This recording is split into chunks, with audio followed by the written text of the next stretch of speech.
أشهد أن لا إله إلا الله وحده لا شريك له وأشهد أن محمدا عبده ورسوله أما بعد فأعوذ بالله من الشيطان الرجيم بسم الله الرحمن الرحيم سامعین و ناظرین کرام، السلام علیکم ورحمۃ اللہ وبرکاتہ۔ اس پروگرام میں بتایا جا رہا ہے کہ سیدنا حضرت محمد رسول اللہ خاتم الانبیاء صلی اللہ علیہ وسلم نے ابتدائی مسلمانوں کے خلاف روسائے قریش کے ظلم و تشدد اور اذیتوں کے باعث نبوت کے 5ویں سال اپنے صحابہ رضی اللہ تعالیٰ عنہم کو ملک حبشہ کی طرف ہجرت کرنے کی تحریک کی۔ گزشتہ پروگرام میں اسلام کے ابتدائی سالوں میں روسائے قریش کے سیدنا حضرت محمد رسول اللہ خاتم الانبیاء صلی اللہ علیہ وسلم اور آپ صلی اللہ علیہ وسلم کے صحابہ رضی اللہ تعالیٰ عنہم کے خلاف شدید اظہار رسانیوں کا حال بالاختصار بیان کیا گیا ہے۔ یہ بھی بیان کیا گیا ہے کہ روسائے قریش کی یہ اولین کوشش تھی کہ اسلام کا پودا مکہ میں لگنے نہ پائے۔ انہوں نے آپ صلی اللہ علیہ وسلم کو اور آپ صلی اللہ علیہ وسلم کے مشن سے روکنے کے لیے ہر ممکن کوشش کی، مگر وہ اپنے مقصد میں کامیاب نہ ہوئے۔ تب انہوں نے صحابہ رضی اللہ تعالیٰ عنہم کی مٹھی بھر جماعت پر عرصہ حیات تنگ کر دیا۔ گزشتہ پروگرام میں آپ صلی اللہ علیہ وسلم کی ذاتی تکالیف کا حال بھی بیان کیا گیا ہے۔ انہی دنوں روسائے قریش نے یہ بھی فیصلہ کیا کہ آپ صلی اللہ علیہ وسلم کو بجائے محمد کے صلی اللہ علیہ وسلم نعوذ باللہ مذمم یعنی بدنام اور مذمت شدہ کہہ کر پکارا جائے، اور پھر مکہ میں اس نام کا چرچا ہونے لگا، اور روسائے قریش کو اتنا بھی احساس نہ ہوتا تھا کہ یہ تو وہی شخص ہے جس کو ہم دعویٰ سے پہلے امین اور صدیق کہہ کر پکارا کرتے تھے۔ آپ صلی اللہ علیہ وسلم کے صحابہ رضی اللہ تعالیٰ عنہم اور روسائے قریش کے اس انتہائی گندے اور گنونے فعل سے انتہائی اذیت محسوس کرتے تھے۔ اس پر آپ صلی اللہ علیہ وسلم مسکراتے ہوئے اپنے صحابہ رضی اللہ تعالیٰ عنہم کو تسلی دیتے تھے۔ آپ صلی اللہ علیہ وسلم فرمایا کرتے تھے، میرا نام تو محمد ہے صلی اللہ علیہ وسلم، اور جو محمد ہو صلی اللہ علیہ وسلم وہ مذمم کیسے ہو سکتا ہے۔ نیز آپ صلی اللہ علیہ وسلم فرمایا کرتے تھے، اللہ تعالیٰ نے مجھے ان لوگوں کی گالیوں سے محفوظ کیا ہوا ہے۔ اس زمانہ میں روسائے قریش کی آپ صلی اللہ علیہ وسلم کے خلاف اظہار ثانیہ صرف زبانی باتوں تک محدود نہ تھی، بلکہ وہ بعض اوقات آپ صلی اللہ علیہ وسلم کو جسمانی تکالیف میں مبتلا کرنے سے دریغ نہ کرتے تھے۔ ایک دفعہ جب آپ صلی اللہ علیہ وسلم سے کعبہ میں نماز پڑھ رہے تھے، عقبہ بن نبی معیط غصہ میں بھرا ہوا آیا اور آپ صلی اللہ علیہ وسلم کے گلے میں کپڑا ڈال کر اس زور کے ساتھ بھینچا کہ آپ صلی اللہ علیہ وسلم کا دم رکنے لگ گیا۔ اس واقعہ کا حضرت ابوبکر رضی اللہ تعالیٰ عنہ کو علم ہوا تو وہ دوڑتے ہوئے آئے اور آپ صلی اللہ علیہ وسلم کو اس بدبخت کے شر سے بچایا، اور قریش سے مخاطب ہو کر کہا، کیا تم ایک شخص کو صرف اس لیے قتل کرتے ہو کہ وہ کہتا ہے میرا رب اللہ ہے؟ انہی دنوں کا واقعہ ہے کہ آپ صلی اللہ علیہ وسلم نے سین کعبہ میں کھڑے ہو کر توحید کا اعلان کیا۔ اس پر روسائے قریش میں سے بعض آپ صلی اللہ علیہ وسلم کے ارد گرد اکٹھے ہو گئے اور ایک ہنگامہ برپا کر دیا۔ آپ صلی اللہ علیہ وسلم کے ربیب یعنی ام المومنین خدیجہ رضی اللہ تعالیٰ عنہ کے بیٹے حارث بن ابی حالہ کو اطلاع ہوئی تو وہ دوڑتے ہوئے آئے، اور انہوں نے آپ صلی اللہ علیہ وسلم کو قریش کی شرارت سے بچانا چاہا، مگر قریش کے بعد نوجوان انتہائی اشتعال میں تھے۔ ان میں سے کسی بدباطن نے حضرت حارث کو وہیں شہید کر دیا۔ اس قدر ہنگامہ تھا کہ یہ معلوم ہی نہ ہو سکا کہ تلوار چلانے والا کون تھا۔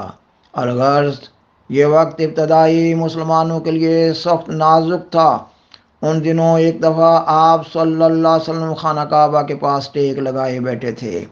حضرت خباب بن الارت اور بعض دوسرے صحابہ رضی اللہ تعالیٰ عنہم آپ صلی اللہ علیہ وسلم کی خدمت میں حاضر ہوئے اور عرض کی، یا رسول اللہ صلی اللہ علیہ وسلم، ہم مسلمانوں کو قریش کے ہاتھوں بہت اذیتوں کا سامنا ہے، آپ صلی اللہ علیہ وسلم ان کے لیے بد دعا کیوں نہیں کرتے؟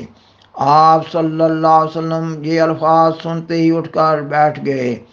آپ صلی اللہ علیہ وسلم کا چہرہ سرخ ہو گیا اور فرمایا، دیکھو، تم سے پہلے وہ لوگ گزرے ہیں جن کا گوشت لوہے کے کانٹوں سے نوچ نوچ کر ہڈیوں تک صاف کر دیا گیا، مگر وہ اپنے دین سے متزلزل نہیں ہوئے، اور وہ لوگ گزرے ہیں جن کے سروں پر آرے چلا کر ان کو دو ٹکڑے کر دیا گیا، مگر ان کے قدموں میں لغزش نہیں آئی۔